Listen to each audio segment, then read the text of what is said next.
Hello welcome friends myself Mitesh Pithadiya અને ભુજોડી પ્રાથમિક શાળાના આ શૈક્ષણિક વિડીયોની અંદર તમારા બધાનું હાર્દિક સ્વાગત છે. આજે આપણે ફરી પાછા ધોરણ 5 વિષય અંગ્રેજી અને તેના અંદર જ્ઞાન સેતુ પુસ્તિકાની અંદર જે યુનિટ 11 આપવામાં આવેલું છે તેનો અભ્યાસ કરીશું. અગાઉ આપણે યુનિટ 1 થી 10 ના વિડીયો જોઈ ગયા અને તેનો તમે અભ્યાસ પણ કર્યો છે અને તમારે જ્ઞાન સેતુ પુસ્તિકામાં લખ્યું પણ હશે. તો આજે આપણે યુનિટ 11 ની વાત કરવાની છે. યુનિટ 11 નું નામ છે વાઇલ્ડ એનિમલ્સ, એટલે કે જંગલી પશુઓ અથવા પ્રાણીઓ. તો એના માટે આપણે જંગલી પ્રાણીઓના ચિત્રો જોવાના છે અને તેમના માટે અંગ્રેજીમાં કયો શબ્દ વાપરવામાં આવે છે તેનું નામ આપણે મોટેથી બોલવાનો છે અને તેના સ્પેલિંગ્સ પણ યાદ રાખવા માટે પ્રયત્ન કરવાના છે. તો ચાલો સૌથી પહેલા આપણે શરૂઆત કરીએ. કયું ચિત્ર દેખાય સૌથી પહેલા તમને? સિંહ. તો સિંહ માટે અંગ્રેજી શબ્દ છે લાયન.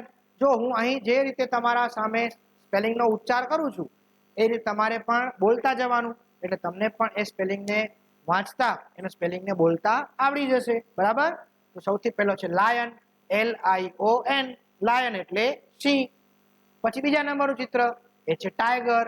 ટાઈગરમાં તમને કયું ચિત્ર દેખાય છે? વાઘ. જરાક આપણે નીચે લઈશું ચિત્રોને. હા, ટાઈગર, ટાઈગર એટલે વાઘ, TIGER. પછી ત્રીજું ચિત્ર હાથીનું ચિત્ર છે, તો એના માટે છે એલિફન્ટ. એના માટે અંગ્રેજી શબ્દ કયો વપરાશે? Elephant, ELEPHANT. બરાબર? પછી બિયર. ચોથા નંબરનું ચિત્ર બિયર શબ્દ એ રીતે વંચાશે. કઈ રીતે? બિયર. તો બિયર એટલે રીંછ અથવા આપણે એને ભાલુ પણ કહીએ છીએ, BEAR. પછી શું દેખાય છે મિત્રો? હા, ચિત્તો છે. તો ચિત્તા માટે લેપર્ડ. જો લિયોપર્ડ નહીં વંચાય, લેપર્ડ. બરાબર? LEOPARD. તો આપણે એનો ઉચ્ચાર એવી રીતે કરશું, લેપર્ડ.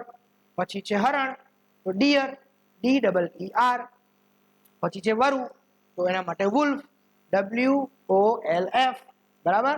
પછી આ છે શિયાળ એટલે ફોક્સ, FOX.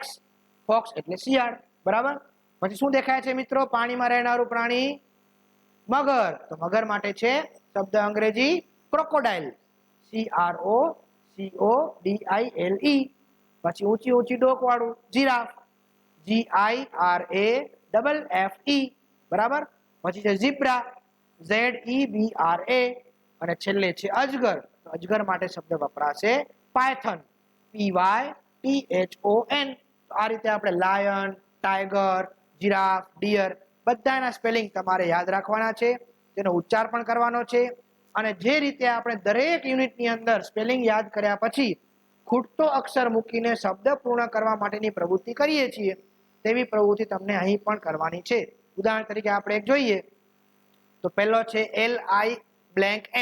તો અહીં આપણે લાયન શબ્દ લખવાનો છે. તો અહીંયા લાયનનો સ્પેલિંગ શું થશે? LION. તો ખૂટતો અક્ષર કયો છે? O. એ રીતે તમારે 1 થી કરી અને 10 સુધીના તમામે તમામ વાઇલ્ડ એનિમલ્સના સ્પેલિંગ યાદ કરી ખૂટતો અક્ષર મૂકી શબ્દ પૂરો કરવાનો છે. ચાલો હવે આપણે આગળની પ્રવૃત્તિ જોઈએ, પેજ નંબર 38 ઉપર. તો તેના અંદર સૌથી પહેલા તમને A, B અને C એવો કોષ્ટક આપેલો છે અને તેના મદદથી તમારે વાક્ય પૂરા કરવાના છે. ઉદાહરણ તરીકે જો અહીં A વિભાગમાં શું આપેલું છે? The lion, the tiger, the elephant, the rabbit. હવે રેબિટ શબ્દ નવો આવ્યો, તો રેબિટ એટલે સસલું, RABBIT. રેબિટ એટલે સસલું. અને ધ ઝીબ્રા. બરાબર? અને હેઝ. બીજા બી માં શું આપેલું છે? હેઝ. હેઝ એટલે કે તેને છે. હવે સી ની અંદર શું આપેલું છે? 4 legs એટલે કે 4 પગ, અ ટેઇલ એટલે કે પૂંછડી, 2 eyes એટલે કે 2 આંખો, 2 ears 2 કાન, અને અ માઉથ એટલે કે મોઢું. ઉદાહરણ તમને આપેલો છે.